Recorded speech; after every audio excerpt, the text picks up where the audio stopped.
Alô, meu caro concurseiro, alô, minha cara concurseira. Aqui seu professor Guilherme Lemos, da Maratona de Atualidades. Hoje nós vamos trabalhar através de uma metodologia diferenciada. Hoje eu quero trabalhar especialmente uma aula de atualidades com temas nacionais e internacionais voltado para concursos públicos, especificamente para o concurso que vai ocorrer da Prefeitura de Juazeiro do Norte, agora no dia 25 de maio e dia 9 de junho, já que os cargos foram divididos através da aplicação de provas em duas datas. Então eu queria trabalhar hoje uma aula de atualidades para concurso público. É uma inovação que a gente está incluindo no nosso canal, mas que você concurseiro, você concurseira vai adorar, e tenho certeza que os estudantes que estão se preparando para o Exame Nacional do Ensino Médio, para o ENAD, enfim, para qualquer avaliação, vão observar que muitos dos temas que a gente vai tratar hoje caem nas mais diversas provas que vocês vão enfrentar, ok? Vamos junto? Bom, galera, para concurso público não tem erro. Tá caindo muito os 100 primeiros dias do governo Bolsonaro. E os fatos mais importantes que ocorreram durante esse período. Só para tu teres uma ideia, eu baixei as últimas provas. Trairi, Acaraú, Aquiraz, Canindé, Pacujá.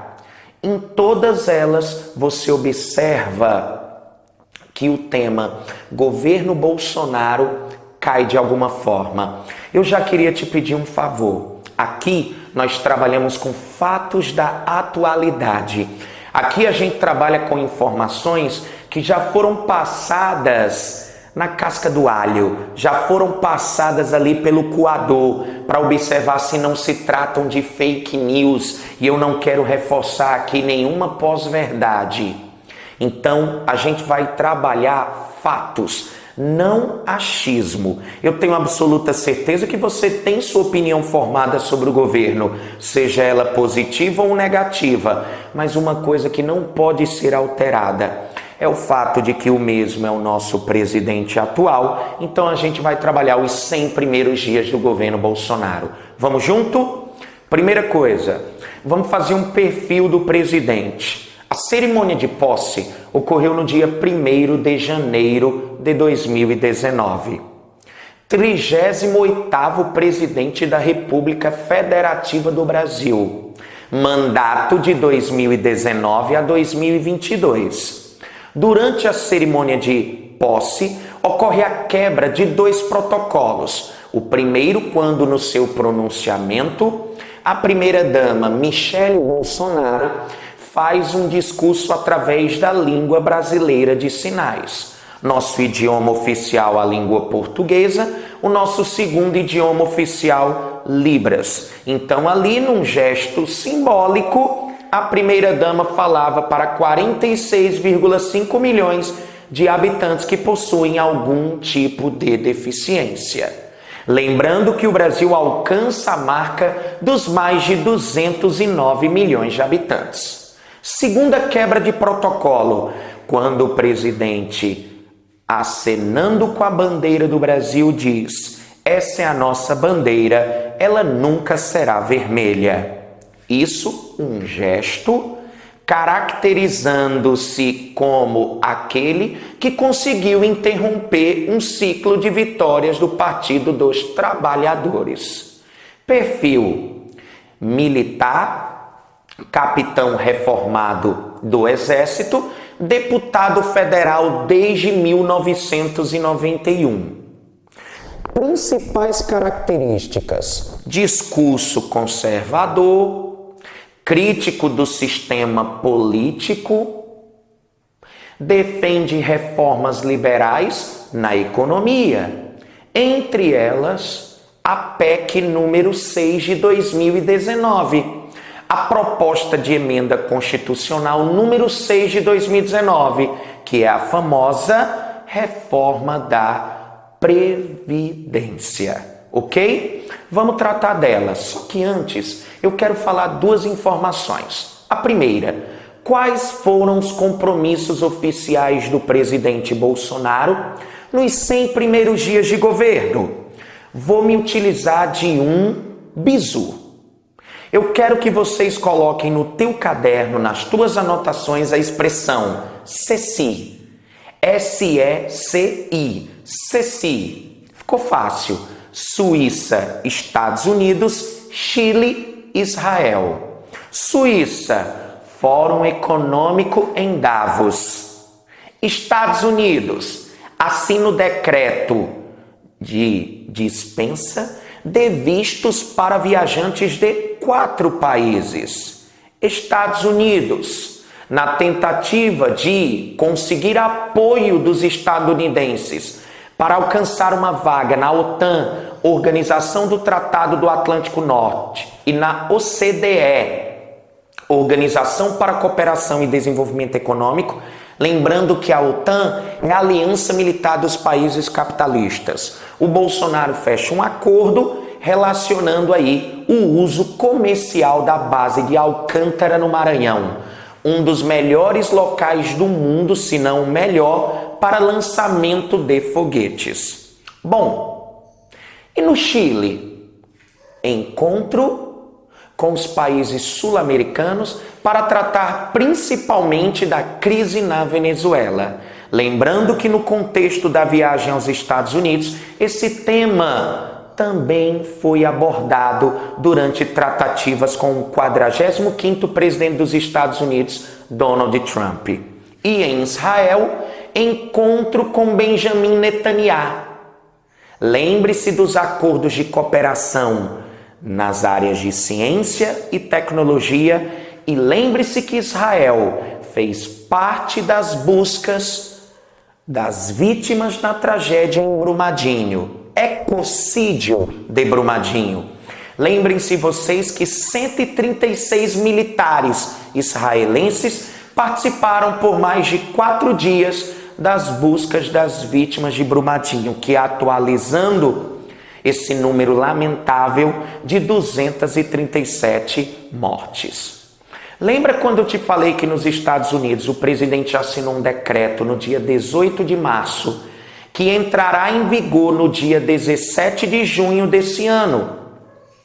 Polêmico decreto, visto que o Congresso deseja derrubá-lo. Será que conseguirão? Vamos conhecer o decreto. A partir do dia 17 de junho desse ano, decreto assinado no dia 18 de março e publicado no Diário Oficial da União, o presidente Bolsonaro dispensa, ele retira a obrigatoriedade de vistos para viajantes de 4 países. É uma isenção unilateral de vistos para 4 países. Gui, quais são os 4 países?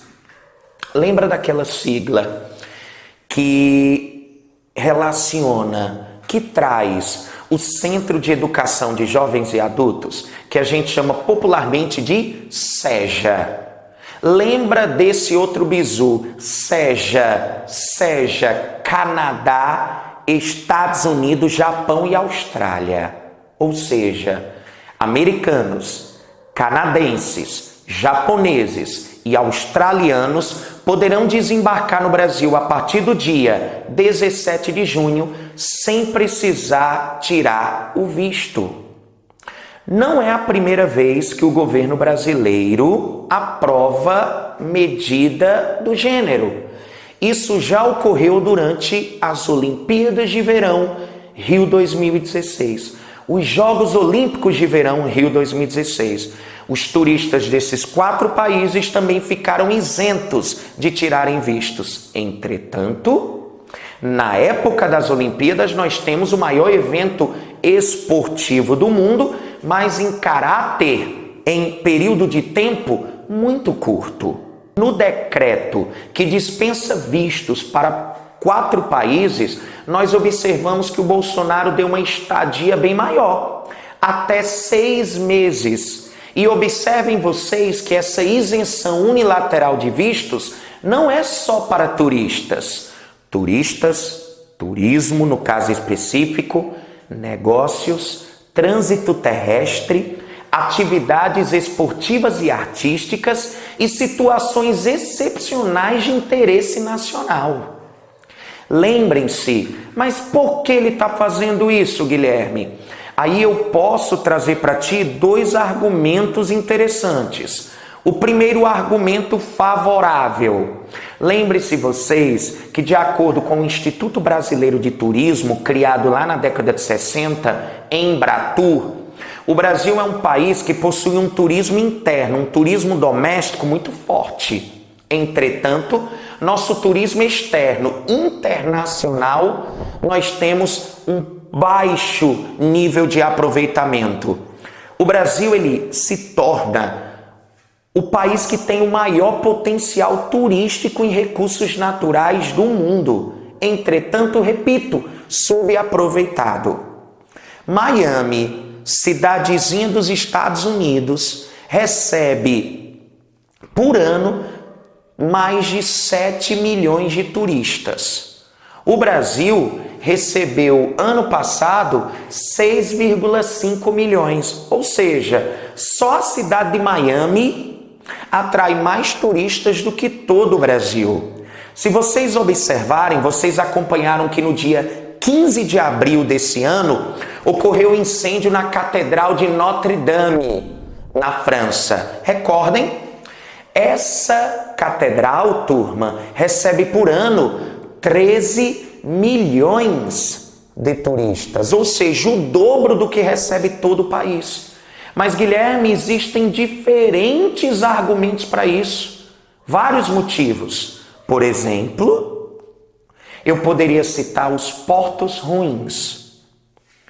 O primeiro problema talvez seja estrutural. Nós temos portos ruins. Um cruzeiro atracar em nosso litoral custa 20 vezes mais caro do que qualquer outro porto do mundo. Isso chama atenção. Além disso, nossos parques estão largados, muitos dos quais confundidos com áreas de preservação permanente. E por último, a comunicação monoglota, apenas na língua portuguesa, sem o domínio da língua inglesa.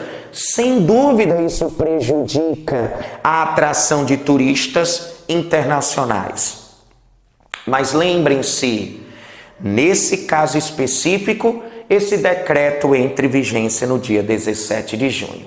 E um argumento contra, Guilherme, talvez seja aquele mais forte que você se utilize e, óbvio, se pedir para você assinalar a alternativa que apresenta o principal argumento dos críticos em relação a essa medida, coloque: fere o princípio da reciprocidade, que é a base das relações diplomáticas do Brasil. Ou seja, o Brasil está fazendo isso pelos mesmos, mas isso não quer dizer que estes países farão o mesmo pelo Brasil, muito pelo contrário. Eu não espero nem a médio e longo prazo que esses países façam o mesmo pelo Brasil. E lembre-se, as duas nacionalidades que mais visitam o Brasil, em primeiro lugar, os argentinos, mais de 2 milhões de argentinos visitam o Brasil todos os anos. Obviamente não há necessidade também de tirar visto para os mesmos por causa da União Aduaneira Mercado Comum do Sul, Mercosul, criado lá em 1991 através do Tratado de Assunção. Então, galera, esse decreto sobre a questão do turismo no Brasil, alguém poderia perguntar: Gui, quanto é que custa um visto brasileiro? Em média, R$600. Quanto é que a gente perde com essa decisão do Bolsonaro? 60,5 milhões de reais por ano. Entretanto, o presidente espera, principalmente pelo fato dessas nacionalidades serem aquelas que gastam mais quando viajam, que o impacto econômico, principalmente no nosso comércio interno, seja muito maior. E aí você me pergunta: maior na casa de quanto? Aí eu não posso te dizer, porque infelizmente o governo não fez um estudo de impacto econômico da medida. Perfeito, turma. Tranquilo? Bom, A gente pode falar agora da principal medida no âmbito econômico que o governo Bolsonaro quer realizar: a reforma da Previdência. Primeira coisa que você precisa saber para um concurso público é como funciona o sistema de votação de uma proposta de emenda constitucional. A primeira coisa que você deve se lembrar é que são necessárias 2 votações, são 2 sessões em cada uma das casas. Lembre-se, na Câmara dos Deputados eu tenho 513 deputados. 3/5 desses parlamentares têm que votar a favor da medida para que ela siga para o Senado. Dessa forma, dos 513 deputados, 3/5 têm que ser favoráveis, soma-se aí 308 votos necessários para que essa reforma passe pela Câmara dos Deputados. Segue para o Senado. No Senado também 2 sessões. Lembrando, são 81 senadores. Lembre-se, a República Federativa do Brasil tem 26 estados, mais o Distrito Federal. Então são 27 unidades políticas, cada uma com 3 senadores. 27 vezes 3, 81 senadores. 3/5 também tem que ser favoráveis à PEC, o que soma aí 49 senadores. 49 votos necessários à aprovação da PEC, obviamente para que ela siga para a sanção. Bom, Guilherme, sistema de votação invocado, é um trâmite longo.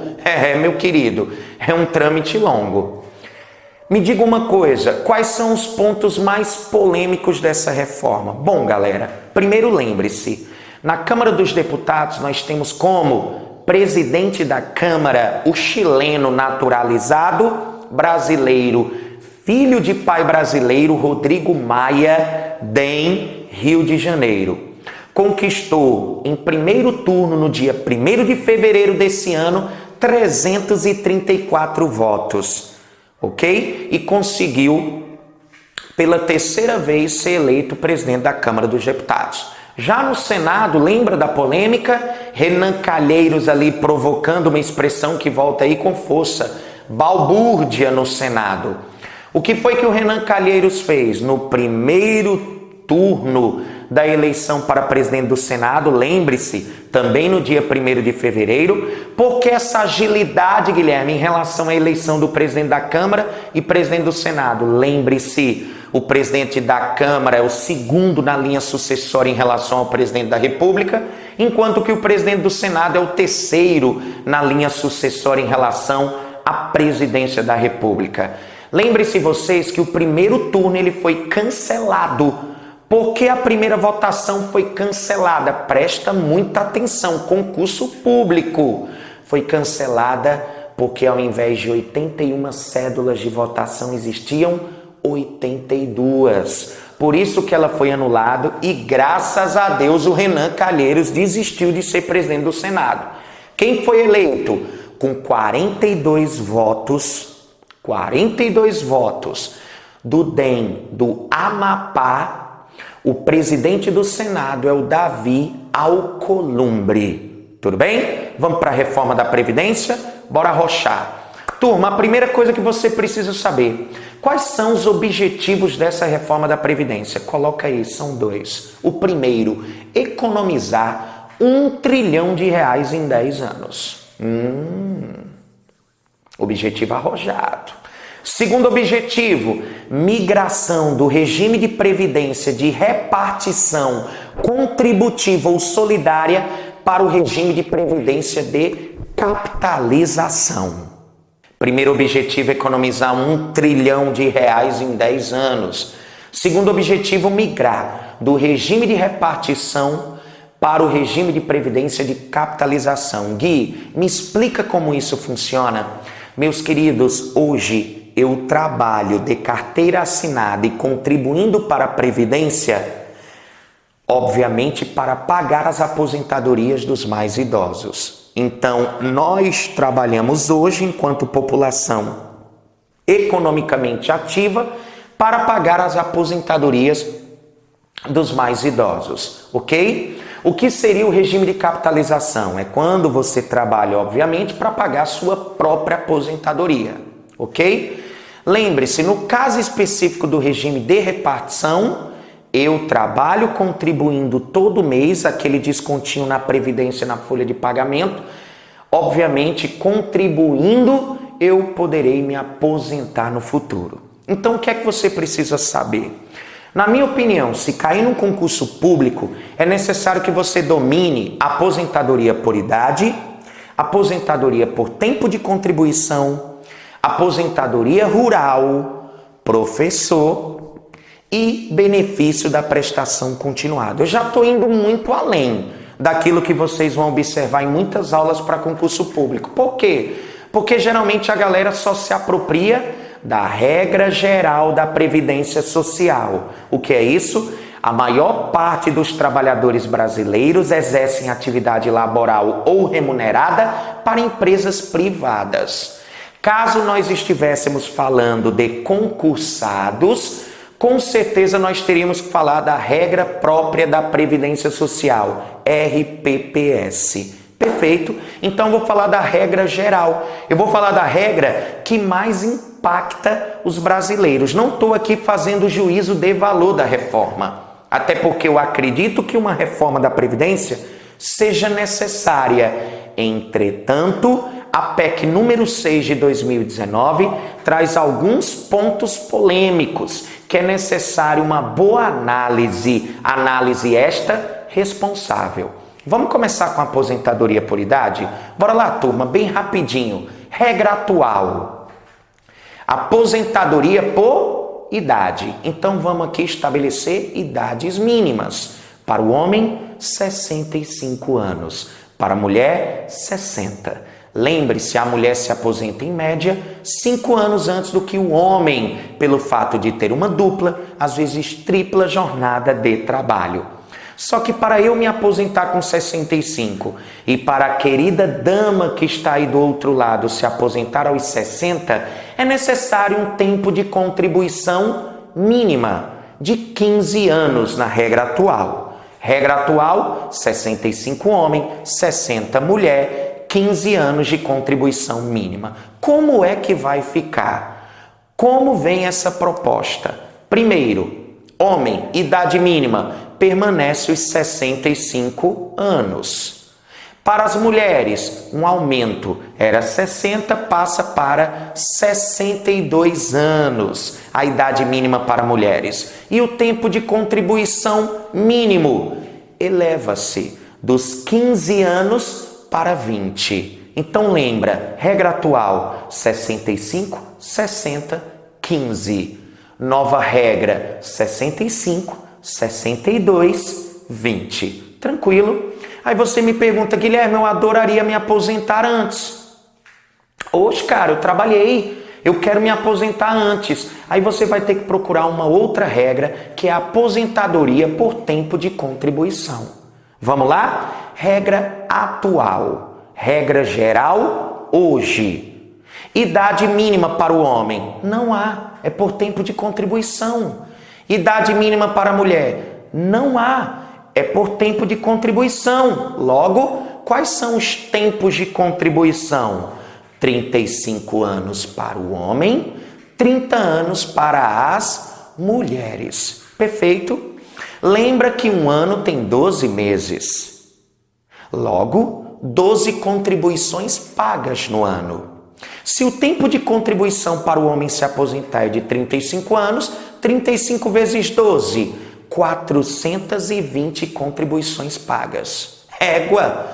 E para as mulheres, 30 vezes 12, 360 contribuições pagas. Ok? Então lembra. Aí você poderia me perguntar, mas Gui, se uma menina começasse a trabalhar com 18 anos e ela tem que contribuir 30, ela poderia se aposentar com 48. O governo não quer isso. Isso seria com certeza considerado uma aposentadoria precoce.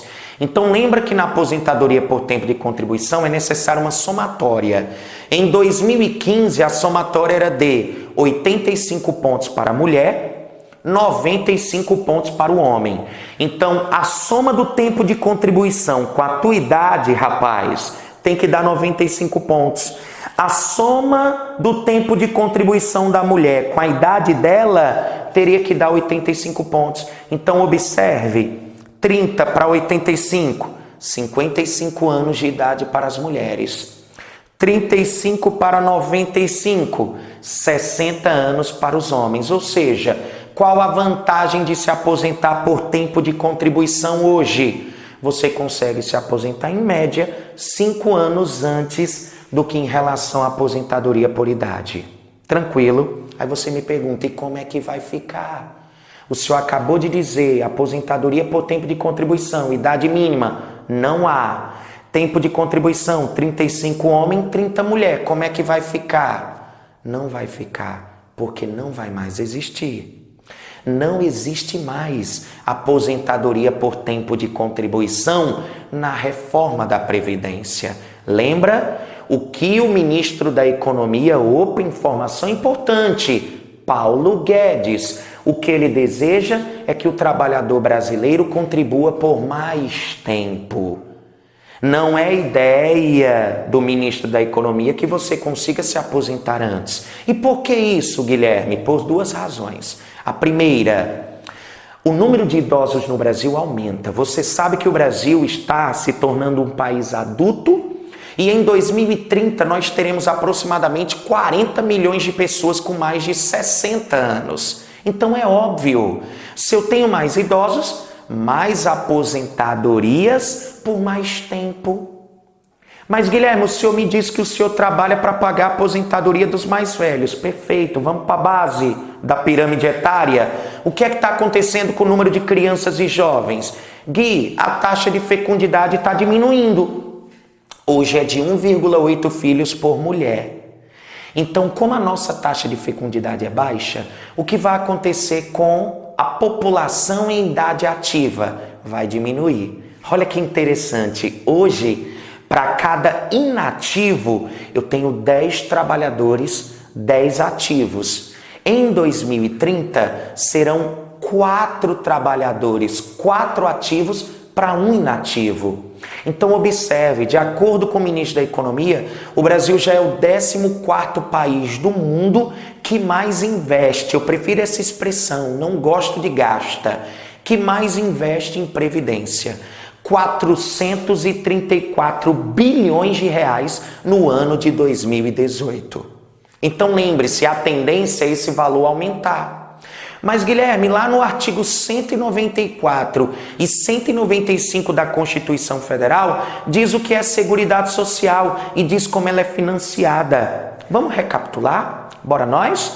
O que seria a Seguridade Social? O conjunto de ações integradas de iniciativa do poder público e de toda a sociedade. O que é que forma a Previdência? Ou melhor, a Seguridade Social. Lembrem-se, todos os investimentos em saúde, assistência social e previdência formam a Seguridade Social. Como ela é financiada? Vou colocar 4 fontes de rendimento principais. Primeira, concursos de prognósticos, loterias da Caixa. Segundo, importações de bens e serviços. Terceiro, as empresas contribuem 2 vezes. Contribuição para o financiamento da Seguridade Social, COFINS, e contribuição sobre lucro líquido. E, por fim, a contribuição dos trabalhadores. Vamos nós? Olha só, galera, como é que fica para o aposentado rural? Poxa, eu vou falar do meu pai. É muito especial falar de meu pai. Meu pai, Francisco da Franca Lima, apelido Chicão, é trabalhador rural. Vamos ver como é que vai ficar para o trabalhador rural. Gente, regra atual. Regra geral hoje, para quem trabalha no campo.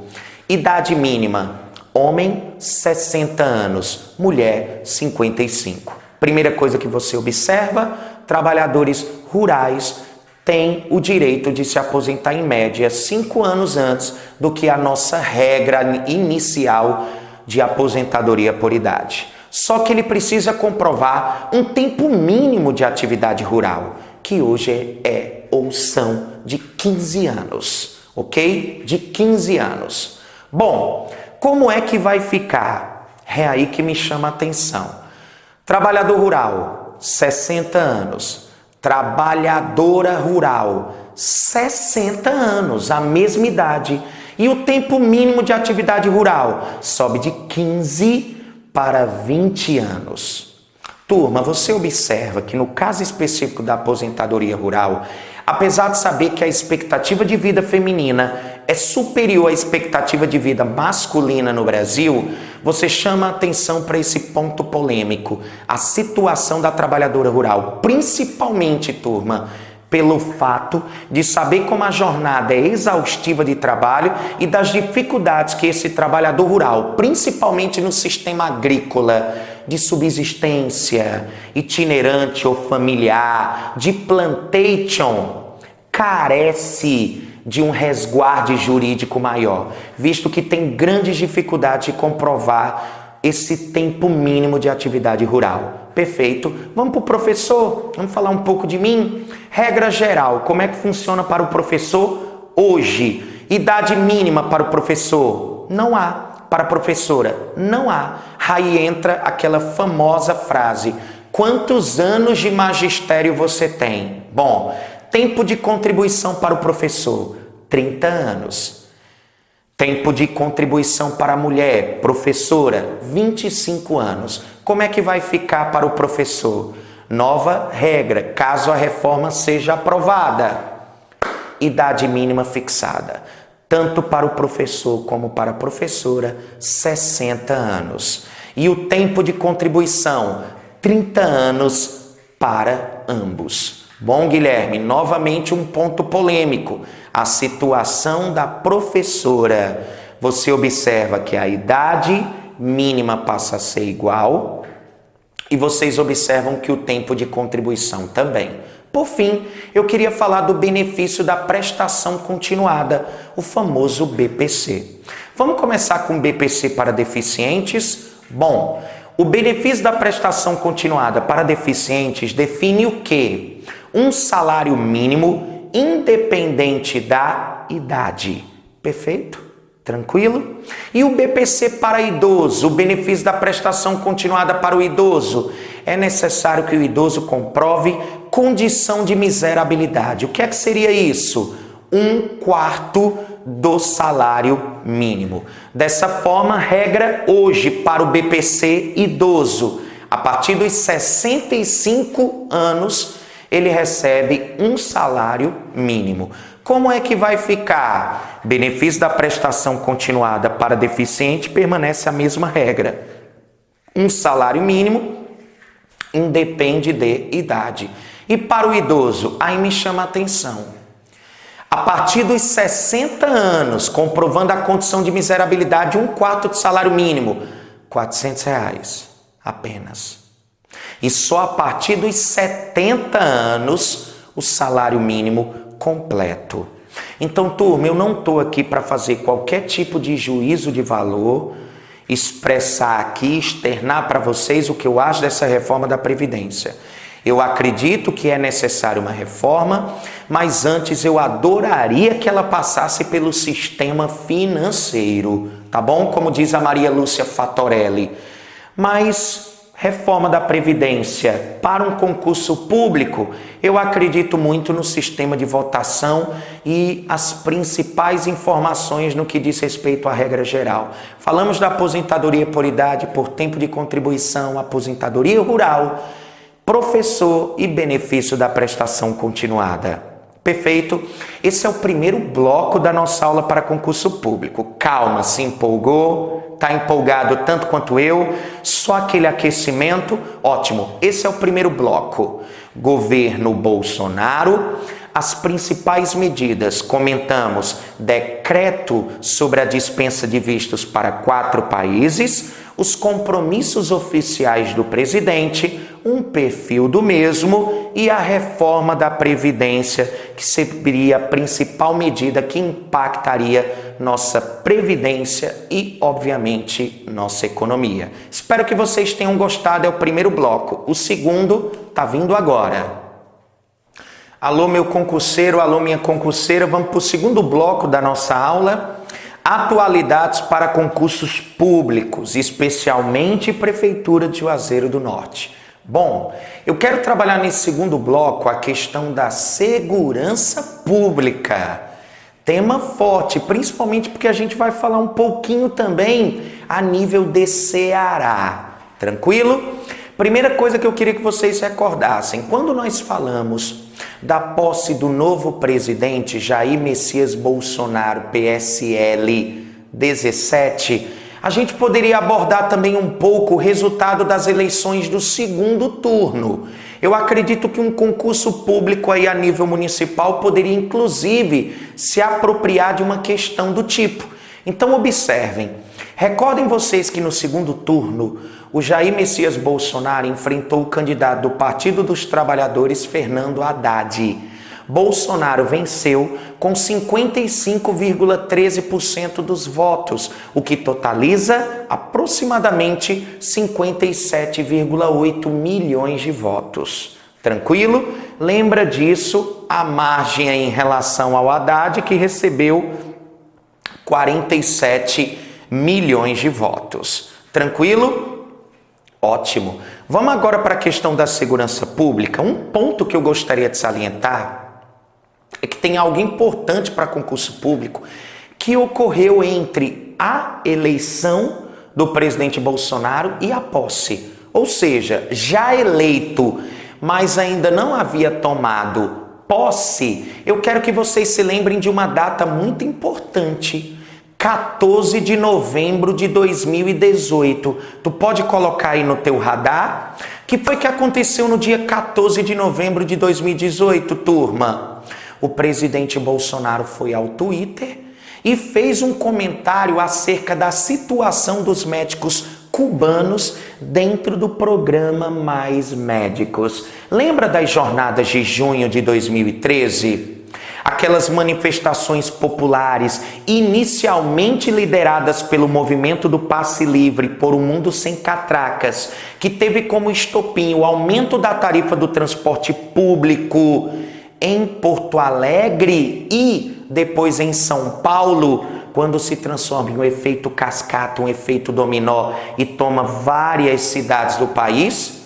Pois bem, você recorda que inicialmente as jornadas de junho tinha como base a questão da mobilidade. Lembra daquele cartaz, não é mais só por causa dos 20 centavos? Pois bem, depois vocês perceberam, mesmo com a participação de alguns grupos, até de caráter anárquico, como os Black Blocs, vocês observaram que as manifestações passaram a ter um caráter multicausal. Lembra? Contra o projeto de cura gay, a favor de investimentos na saúde e educação, contra a corrupção, porque era o período de julgamento do escândalo do Mensalão, e os gastos com a Copa do Mundo de 2014, e foi colocado também o programa Mais Médicos. Por quê? Naquela época, o governo Dilma lançou o programa Mais Médicos. Lembro também que o ministro da Saúde na época era o Alexandre Padilha. Esse programa foi lançado em 2013, tendo como objetivo levar médicos para as regiões carentes do país. Recordem vocês? Não só para as periferias das grandes cidades, como também para as cidades do interior desassistidas. Recordam isso, né? A grande polêmica em relação ao programa era que inicialmente a chamada para médicos brasileiros, depois para médicos brasileiros formados no exterior e, por fim, médicos estrangeiros.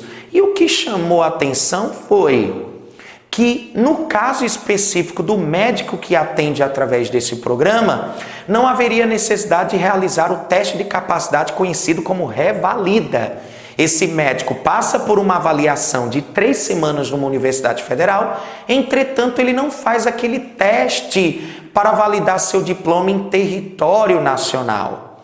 Recordem vocês que o Conselho Federal de Medicina é contrário ao programa, cabendo aí ao CRM, ao Conselho Regional de Medicina, liberar um registro provisório para que esse profissional consiga exercer a medicina em nosso território. Um curso de língua portuguesa aí de 2 semanas, né?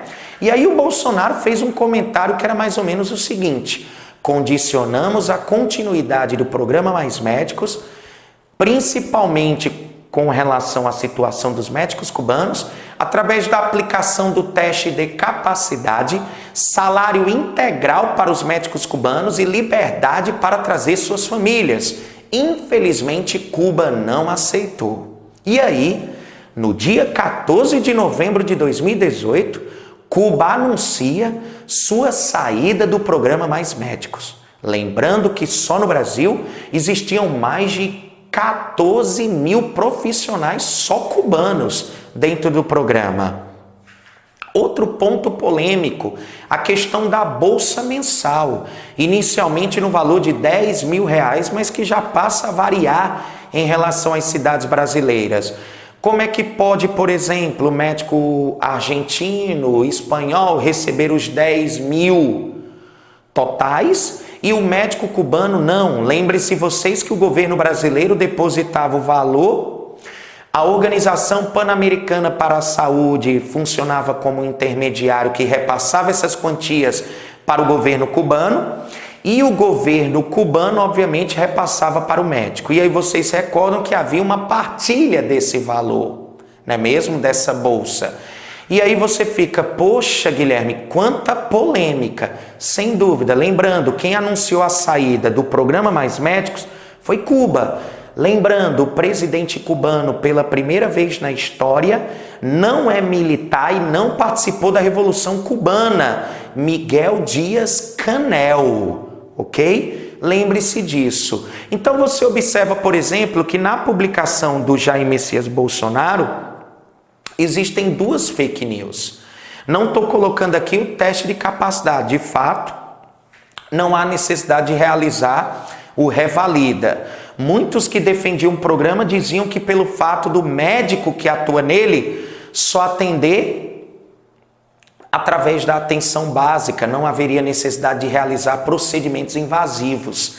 Já aqueles que são contrários dizem que deveriam sim realizar o Revalida. Ok? Bom, lembrem-se vocês que o teste de capacidade não se trata de fake news, mas no caso específico do salário integral sim. Por quê? Porque se trata de uma bolsa, esse médico vem em caráter de intercambista estrangeiro, ok?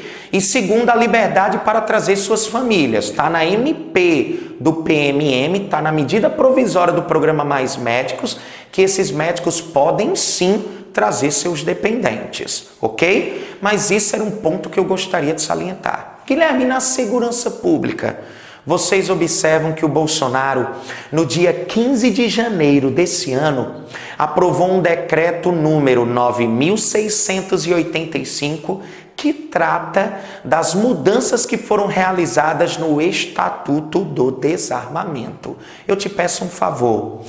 Seria muito interessante se você procurasse no checklist da Maratona de Atualidades, entre a playlist, a aula sobre Estatuto do Desarmamento.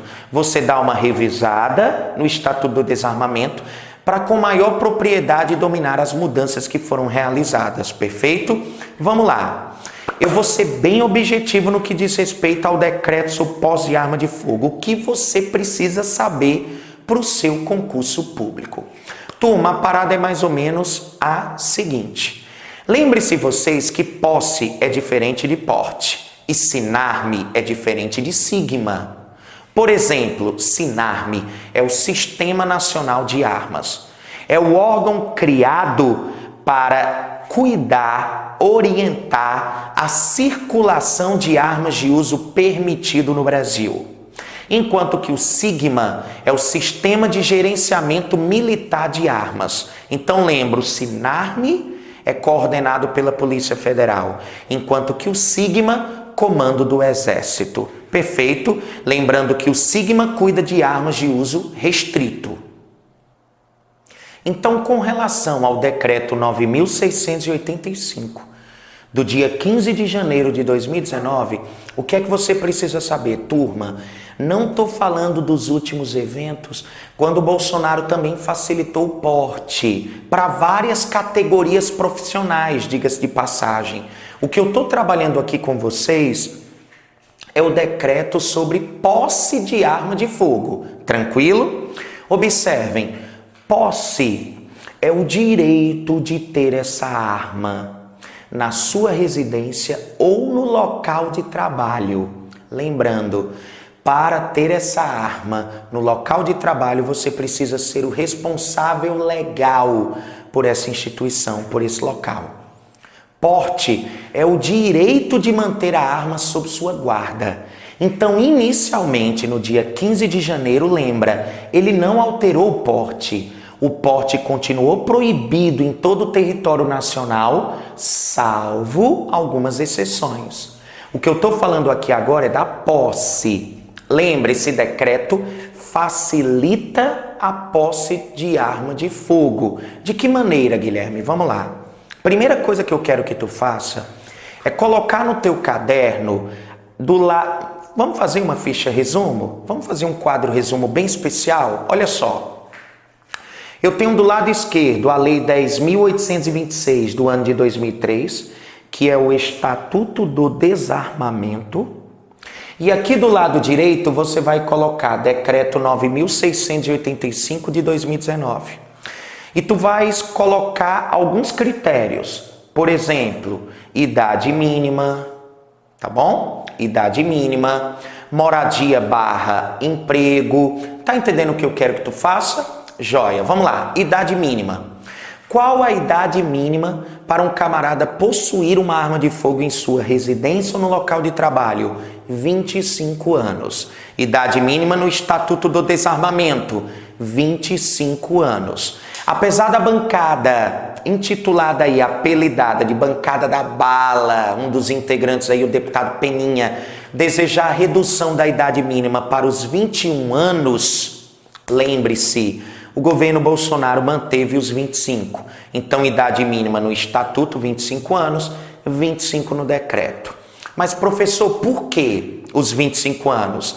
Lembre-se, o Brasil possui, de acordo com o mapa da violência da ONU, 60 mil homicídios por armas de fogo por ano. Se vocês observarem, por exemplo, o perfil da vítima, você vai ver que a maioria são jovens, são homens com idade entre 19 a 24 anos. Então vou usar uma expressão que nem é tão apropriada, mas seria como se eles fossem um grupo de risco. Então os 25 anos garante o quê? Legalmente falando, eles não terão acesso a uma arma de fogo no que diz respeito ao Estatuto.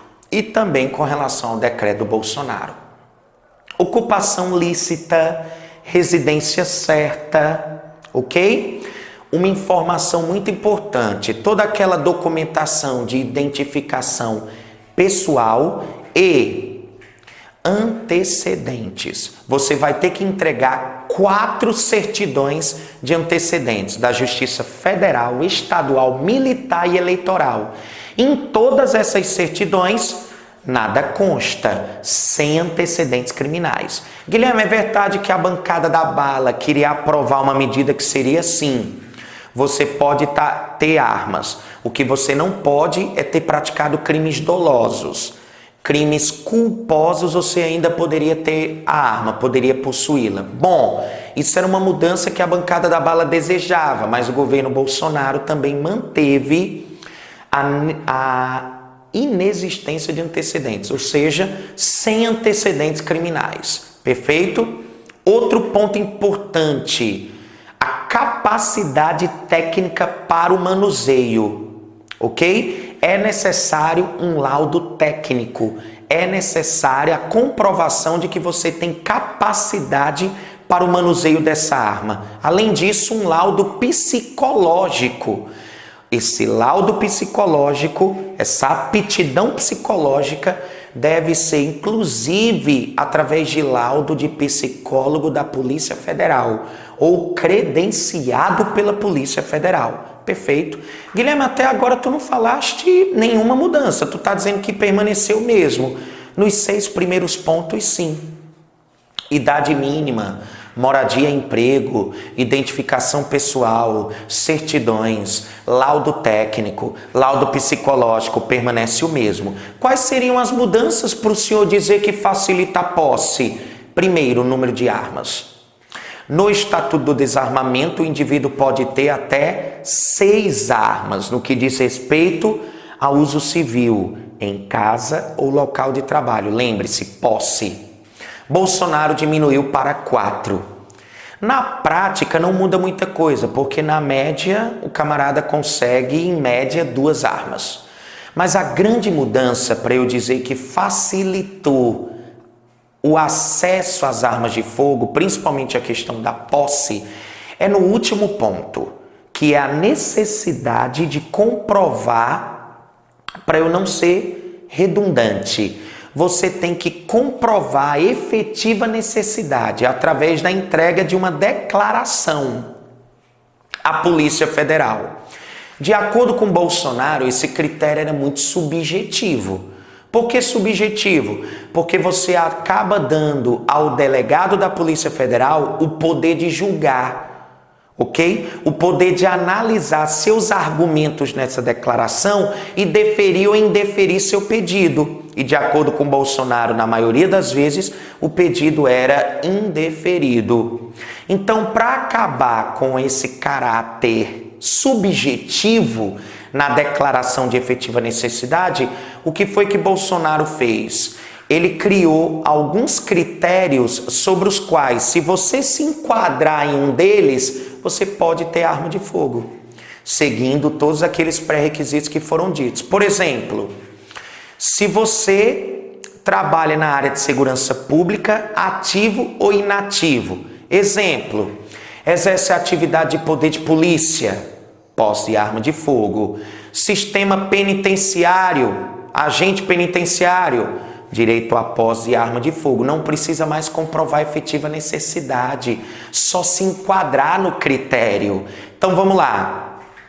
Exerce atividade de poder de polícia, agente penitenciário, trabalha no sistema penitenciário, sistema socioeducativo, administração socioeducativa, Agência Brasileira de Inteligência, ok? Militares ativos e inativos, trabalhadores, moradores de zona rural, ok?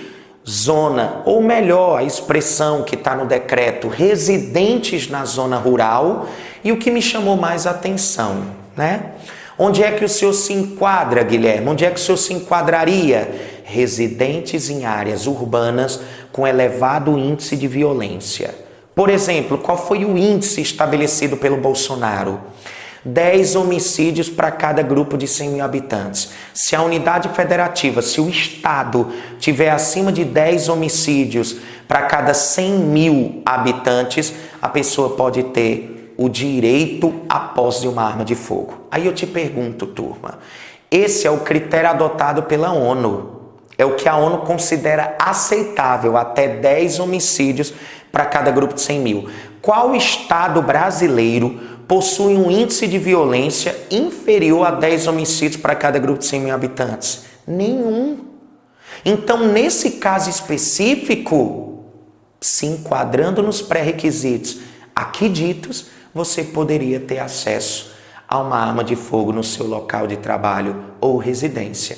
Compreende agora porque eu falei que ele facilita a posse de arma de fogo? Excelente. Outro ponto importante para quem vai prestar concurso público a nível de Ceará é que vocês observem os números alarmantes no que diz respeito ao feminicídio, ok? Lembra você, Lei 13.104 de 2015, lei sancionada no dia 8 de março de 2015, nós temos uma aula aqui no canal, foi tema de redação do Enem de 2015, onde a gente fala da violência contra a mulher e a Lei Maria da Penha, e a gente trabalha a lei do feminicídio, inclusive com uma paródia, no quadro Parodiando Atualidades, que vocês podem dar uma conferida.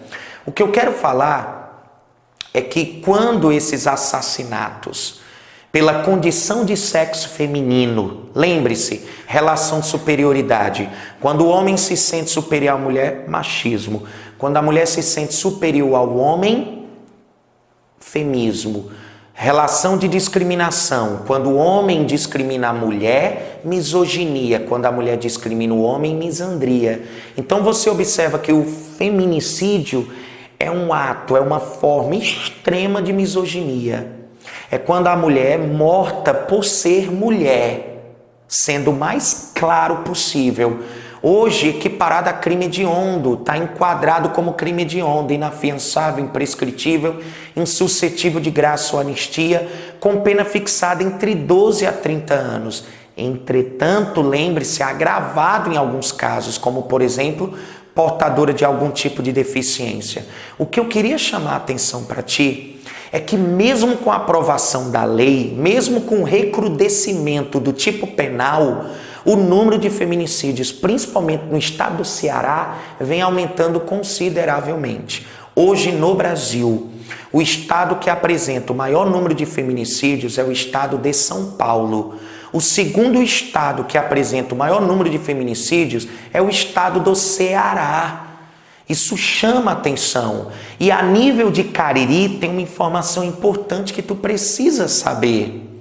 A primeira casa da mulher cearense vai ser construída e inaugurada na região metropolitana do Cariri, criada em 2009 e que tem Juazeiro do Norte como cidade polo, como cidade mãe, como cidade cabeça. Perfeito? Lembrem-se vocês que Juazeiro do Norte é um município com menor área, 249 quilômetros quadrados.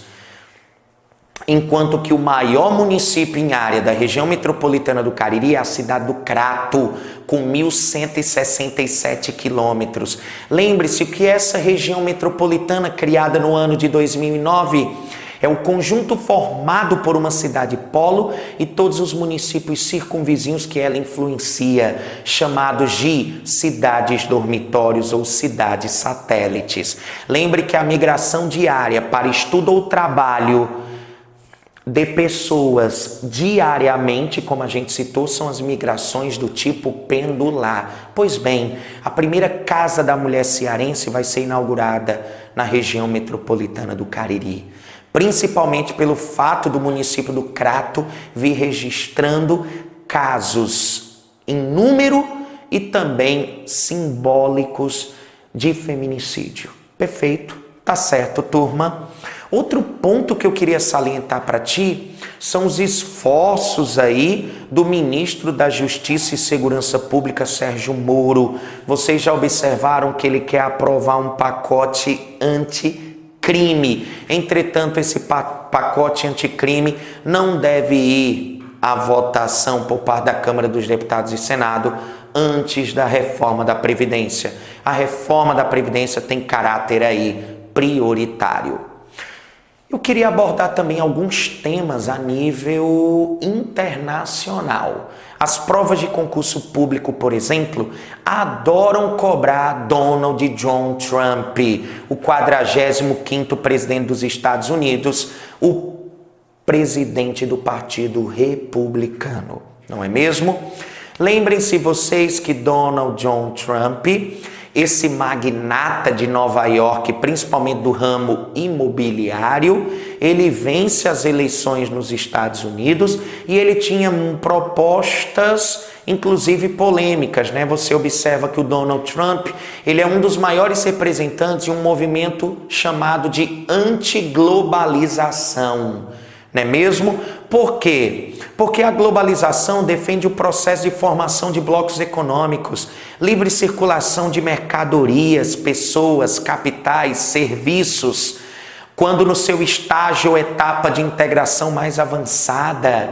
A gente fala num processo de desterritorialização, onde as fronteiras estão mais abertas, não é mesmo? Ao invés da construção de muros, eu tenho a construção de mais pontes, mas enfim, o que é que o Donald Trump defende?